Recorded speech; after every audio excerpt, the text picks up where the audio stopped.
بسم الله الرحمن الرحیم. سلامونه او نیکی له دوستانو. زه تاج محمد صافی د آی ټی ټیکنیکل پښتو چینل کوربه نن له یو بل درس سره تاسو په چوپړ کې. د نن درس کې زموږ موضوع د سکیورټي چې څنګه کولای هارد ډیسک ته یا مثلا یو ډرایو ته یا یو فولډر ته څنګه سکیورټي ورکو یا محافظت ترې وکړو چې نور یوزران پکې ګوتې ونه شي وهلی، خلاص یې نه کړي، فولډر بند کړو پې. نو د دې لپاره به موږ راشو مای کمپیوټر ته. دلته مونږ کولی شو چې هم په یو ډرایو باندې سکیورټي ولګو، هم کولی شو چې مونږ په یو فولډر باندې سکیورټي. که مونږ په ډرایو باندې سکیورټي ولګو، هغې کې تعین کړو چې مثلا یوزران احمد، محمود، سلیم یوزران مونږ سره شته، مونږ وایو چې یو احمد دې کار وکړي، نور دې یو هم کار نشي. یا مثلا کوم یوزر چې ما خپل دغه د الاو دي نور ټولو باندې دې بند شي. نو دې لپاره به راسو په یو فولډر باندې به دغه طریقه اپلای کړو. مثلا موږ سره دا فولډر په نوم د سکیورټي، که موږ راسو مثلا دا بند کو چې دغه نور یوزران کار ونه شي کولی، نو په دې باندې به رایټ کلیک کو او را به شو چیرته پراپرټیز ته. پراپرټیز ته چې راغلو بیا به چیرته لاړ شو موږ سکیورټي بخش ته. سکیورټي بخش ته چې راغلو دې ځای کې موږ کولی شو چې موږ یوزر تعین کو چې هغه دې پرې کار ونه شي کولی په دغه فولډر باندې. د هغې لپاره به موږ چیرته راځو ایډیټ ته به راسو. ایډیټ ته چې راغلو موږ غواړو چې په کوم یوزر دي، ټول یوزرونو باندې دي یا یو خاص یوزر. که ټول یوزر وي نو دلته راځو موږ اډ ته او بیا راځو ایډوانس ته، بیا راځو فایند ناو ته. دلته که موږ واخلو ټولو یوزرو باندې بند شي، دلته به موږ واخلو ایوری وان. کله چې موږ ایوری وان واخیسته، زه چې کار کوم په ما هم بندېږي او په نورو ټولو باندې بندېږي. نو که موږ دا اوکې کړو، دې لپاره هم ایوری وان کوو چې دلته معلوم شي. اوکې، دلته اوس موږ سره دی الاو ډینای. که الاو موږ دلته انتخاب کړو، خو دې کې ټول کار کولی شي چې مثلا فول کنټرول ده، موډیفای تغیرات دی، ریډ ایگزیکیوټ لاسرسی دی ورته ولري، فولډر ټول کانټینټس معلومات ته ریډ مطالعه دي، کوم یې به انتخابو. او کوی چې نه پرې بند دي بیخي هغه امنیت قوي کړو چې نور څوک به ګوتې ونه کړي، دلته به راسو موږ چې کوو ډینای به انتخاب کړو او دا به اپلای کړو او بیا به ورته یس ورکړو او بیا به یې اوکې کړو. هغې نه وروسته بیا هم اوکې کلیک کړو. اوس که چېرته موږ راسو په دې فولډر کې موږ کار وکړو، نو دا فولډر به لکه څنګه چې په ما باندې دلته بند شو، دا فولډر اجازه نه راکوي، دغسې به په نور یوزرانو باندې هم دا بند وي، کار به نه کوي. که هر څه موږ کوو دا موږ دې ته لاسرسی نه لرو او نور یوزران هم لاسرسی ورته نه لري. که چیرې وغواړي چې ډیلیټ هم کړي، نو دا ډیلیټ کولی هم نه شي. که هر څه وکړي دا ډیلیټ کېږي نه. څنګه کولی شو چې بیرته له دې نه دا سکیورټي ایسته کړو؟ نو دلته به راشو په همدې فولډر باندې به رایټ کلیک کو، پراپرټیز ته به لاړ شو، بیا به سکیورټي ته لاړ شو، بیا به ایډیټ ته لاړ شو او دغه ایوری ون چې دلته انتخاب ده دې ته به چې وکړو الاو به یې کړو، الاو، اپلای، اوکې او بیا به هم اوکې کړو. اوس که راشو موږ دا فولډر خلاص کړو، دا فولډر به موږ سره خلاصیږي.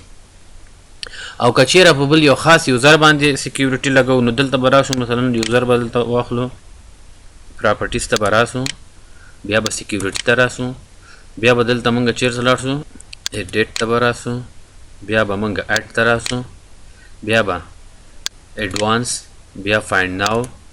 دلته راځو موږ مثلا وایو چې احمد یوزر دې په دغه کې کار نشي کولی.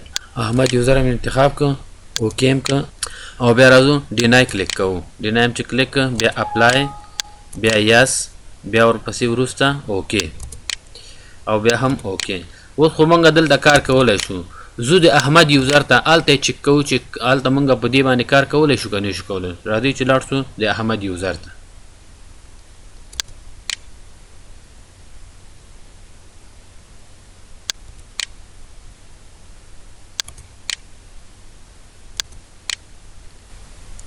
دوستانو موږ اوس دلته راغلی یاستو د احمد یوزر ته، چې وګورو چې فولډر ته موږ سکیورټي ورکړی چې دی اوس پرې کار کولی شي که نه شي کولی. را به شو مای کمپیوټر، دا وګورئ دوستان دا د احمد یوزر ده. مای کمپیوټر ته به لاړ شو او لاړ به شو همدغه فولډر سکیورټي فولډر به وګورو چې دا احمد خلاصولی شي که نه شي خلاصولی. دا وګورئ دوستانو دا اوس په دې فولډر باندې کار نشي کولی. بیرته به لاړ شو خپل اصلي یوزر ته. دوستانو بیرته اصلي یوزر ته راغلو. اوس که چیرته غواړو چې بیرته موږ احمد نه دا سکیورټي ایسته کړو چې مثلا احمد د دې فولډر کې کار وکولی شي، نو را به شو دلته پراپرټیز ته، سکیورټي ته او بیا به دلته راسو ایډیټ ته احمد یوزر به انتخاب کو او دلته به چی کو الاو به انتخاب کو اپلای به کو او اوکی به کو بیا به هم اوکی کو نو بعد لږ نور دا احمد په دې فولډر باندې کار کولی شي. که چیرته دوستانو موږ فولډر سکیور کړی وي په یو ډرایو کې او کمپیوټر کې وینډوز خرابه سي نو وروسته د هغې چې بله وینډوز راسي بیا په دغه فولډر باندې څوک کار نشي کولی. نو د دې لپاره موږ به کومه طریقه بیا په هغه وخت کې اختیاروو. مثلا دا فولډر موږ سکیور کړی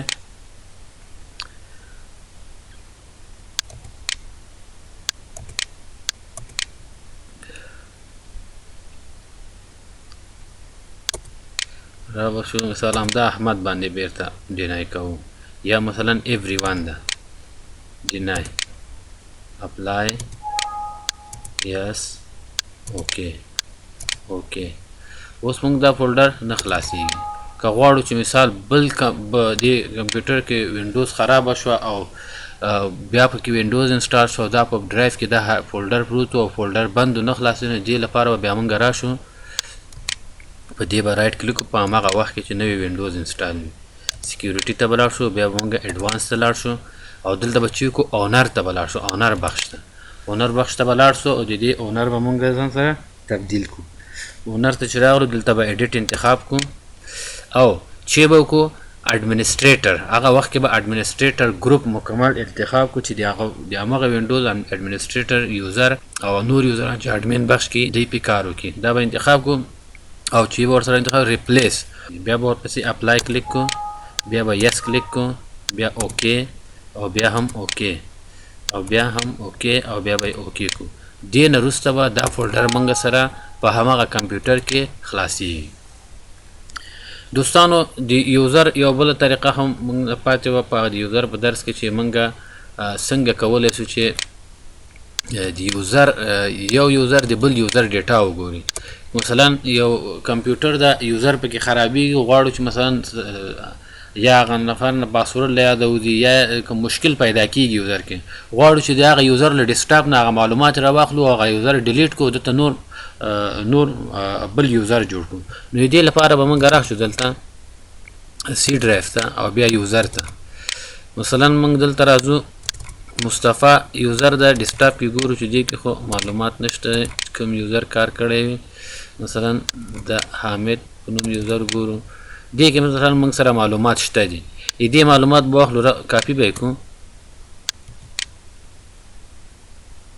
کاپي او را به شو خپل ډیسکټاپ ته دې ډیسکټاپ ته یا یو ډرایو ته یو فولډر به ورته جوړ کړو او په فولډر کې به دا ډیټا پیسټ کړو.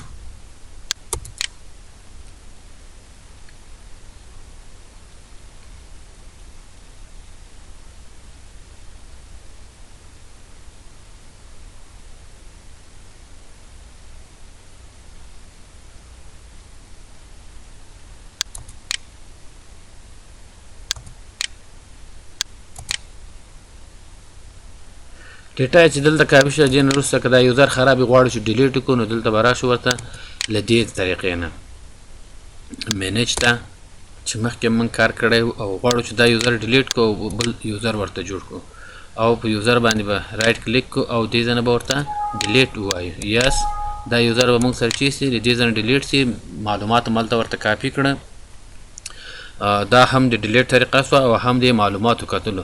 یو بله طریقه چې موږ کولی شو یو یوزر ډیلیټ کړو هغه د دې ځای نه چې عملي پې کار وکړو او بله ورځ کنټرول پانل کې چې کار وکړو په یوزر اکاونټ نو یوزر موږ ډیلیټ نه کړو. که دلته راسو موږ مینیج ادر یوزر ته او مثال ورته ووایو چې دغه احمد دې موږ سره ډیلیټ شي دلته راغلو ډیلیټ ورته وایو. دلته موږ سره دوستانو دوه آپشن راکوي کی فایلز او ډیلیټ فایلز. کی فایلز که چیرې موږ غواړو چې دغه یوزر د ډیلیټ سي خو د څومره معلومات چې مای ډاکومنټ کې دي په ډیسکټاپ کې دي په ډاونلوډ فولډر کې دي څومره معلومات چې هلته دي دغه د موږ سره وساتل سي او نور ډرایو یوزر د ډیلیټ سي ځکه چې هغه معلومات ته موږ ضرورت لرو. نو کی فایل چې موږ کلیک کوو د دغه احمد په نوم به یو فولډر د موږ په ډیسکټاپ کې دغه یوزر کې چې زه کار کوم دلته جوړ سي. کی فایل به کلیک کوي بعد له هغې نه به ډیلیټ اکاونټ کلیک کو. اوس به راشو دلته دلته د احمد په نوم باندې موږ سره یو فولډر جوړ سو. د احمد څومره معلومات چې په ډیسکټاپ کې او مای ډاکومنټ کې او ډاونلوډ فولډر کې او چیرته چې کوم معلومات هغه به ټول موږ سره په دې ځای کې ځای په ځای شي او یوزر به ډیلیټ شي. دوستانو د نن ورځې لپاره همدا زموږ درس شو. درسونه ګورئ، که خوښ مو سو چینل در سره لایک او سبسکرایب کړئ، نورو ملګرو دوستانو سره شریک کړئ. که کومه نیوکه او کومه مشوره د کامنټ له لارې موږ سره شریکولی سئ. د لیدو نه مو نړۍ مننه، کور مو ودان.